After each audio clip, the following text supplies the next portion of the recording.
We have video of the new VP of marketing for Bud Light recently surfaced. So this is before all the controversy. This is before the Dylan Mulvaney ads for Bud Light started circulating. She had a plan, this new VP for marketing. And apparently she's pulled off that plan, but here's what she had to say. I'm a businesswoman. I had a really clear job to do when I took over Bud Light. And it was, this brand is in decline. It's been in decline for a really long time. And if we do not attract young drinkers to come and drink this brand, there will be no future for Bud Light. So I had this super clear mandate. It's like we need to evolve and elevate this incredibly iconic brand. And what I brought to that was a belief in, okay, what does evolve and elevate mean? It means inclusivity. It means shifting the tone. It means having a campaign that's truly inclusive and feels lighter and brighter and different and appeals to women and to men. And representation is at sort of the heart of evolution. You've got to see people who reflect you in the work. And we had this hangover. I mean, Bud Light had been kind of a brand of fratty, kind of out of touch humor. And it was really important that we had another approach. No, you talk about being in touch. Is there any better plan than to slap all of your core customers in the face? That was incredible. just to see that, and then what resulted. She wanted someone that reflects them. Okay, well, good job. You got a dude in a bathing suit. In a bathtub. Splashing around in a bathtub with bubbles. Who knows nothing about sports. Just like all the Bud Light drinkers. They have no clue as to what. And bragging about it. Now, so bizarre. Yeah, I'm telling you, it's anecdotal. I'd love to see actual hard numbers, but I'm seeing more and more people online who are distributors or bar owners or what have you talking about, we're done. We're not only not carrying Bud Light, we're not doing Anheuser-Busch. Yeah. And I don't know how quickly this turnaround, it seemed almost too quickly that they would have turned this around. But watching baseball last night, and an ad comes on, and this guy walks up to the bathtub and gets in and starts watching basketball. So he's watching the NCAA tournament, presumably, and he's drinking a Coors Light. Now, I don't know. Little shot at Bud Light? I mean, I guess, but it was so quick that they got that thing turned around. Yeah, that's great. But it was a dude. That's interesting. Enjoying dude things. It was interesting. Yeah, very interesting. Huh. I guess Bud Light hasn't tweeted either on the socials, right? Not since April 1st. Wow. I wonder if that lady had the login details for the Bud Light Twitter account and got the axe. And now they don't know how to get into it. Either that or they're hiding. Because, Kid Rock did a little thing online where he just shot up a bunch of Bud Light cans. Cases and stuff. Yeah, saw that. Apparently that's had an impact with the audience that they're trying to distance themselves from. Yeah, and also things are, looking so bad for Anheuser-Busch right now that their stock went down from $66.34 a share on Monday. It opened at $64.99, so it went down $1.50 or so, fucking $1.35 per share.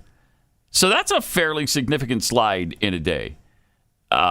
They've also gone from the king of beers to the groomer of beers, which is maybe not. I love it. Maybe not how they want to be labeled. I don't know. Maybe they like it.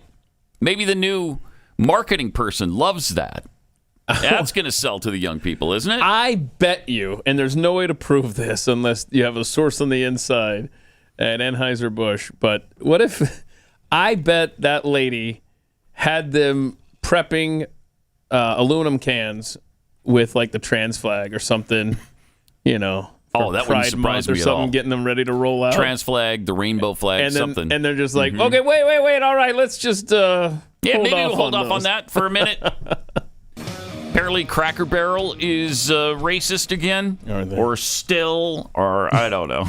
It's the comfort food style restaurant chain, Cracker Barrel, known for its overwhelming amount of ornamental knickknacks and vintage signs plastered on the walls, is in some social media trouble. Folks on the internet are claiming Cracker Barrel is racist. According to Southern Living, Cracker Barrel was coined in 1916 because of barrels containing soda crackers, a popular item for sale at country stores. There's no word that's safe, man. No word. Customers at said country stores would hang around the barrels as a kind of ritual, kind of like the trope of employees gossiping near the water cooler. The first Cracker Barrel location opened in 1969 in Lebanon, Tennessee, and it derived its name from the Cracker Barrel community experience back in the day. Well, according to dictionary.com, oh, here we go. Cracker Barrel means of or suggesting the simple, rustic informality and directness thought to be characteristic of life in and around the country store. It's just a quaint, fun little place. No. With some Twitter users, Keith, have also pointed out that the term cracker might have another, more racist connotation. I see. According to NPR, certainly not state-run media. They didn't tweet this, I guarantee you that. The term cracker was used in the mid-18th century to refer to poor white people in states like Maryland, Virginia, and Georgia. And doesn't it continue to be a racial epithet today? And here's the thing. We don't care. Yeah, whatever. right. Just whatever. And that bothers people that we don't care. I know. It's suspected that it was shortened. It was a shortened version of whip cracker, since the manual labor they did involved driving livestock with a whip. Okay. But in the late 1800s, writers from the northern USA region referred to some Southerners as crackers. Mm-hmm. Oh, no. They decided that they were called that because of the cracking of the whip when they drove slaves.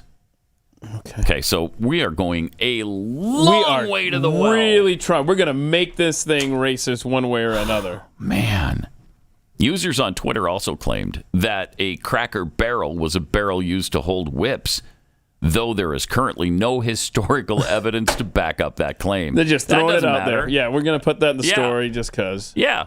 It just sounds really bad. So we're going to throw that in. Golly. Back in 2015, someone named Ryan Koch, who lived in Iowa, started a petition to change its name because he believed Cracker Barrel to be racist toward white folks. So he played their game. Per the change.org petition, Koch wrote, I say all European Americans start protesting, and then he wouldn't even spell out the word cracker. Cracker Barrel. It uses an offensive slur, and it is deeply offensive and mocks our long and proud heritage. There it is. I like this. He did clarify the post was satire. Okay, yeah, good. but people glommed onto it and said, yes.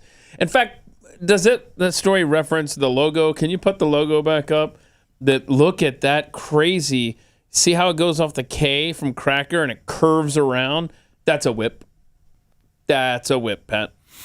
You see the K? I do. Oh, look at that crazy long whip. Yep. Huh. And something else about this photo really bothers me. If you're going to put a stock photo on your news service, can you at least wait until the sun doesn't cast shadows of the lights there? See that? That's bothering me.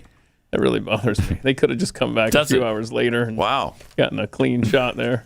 Maybe they were busy. And they didn't have time to go back later. They were like, drive by the Cracker Barrel. We need a stock photo. Okay, but the shadows, just get it.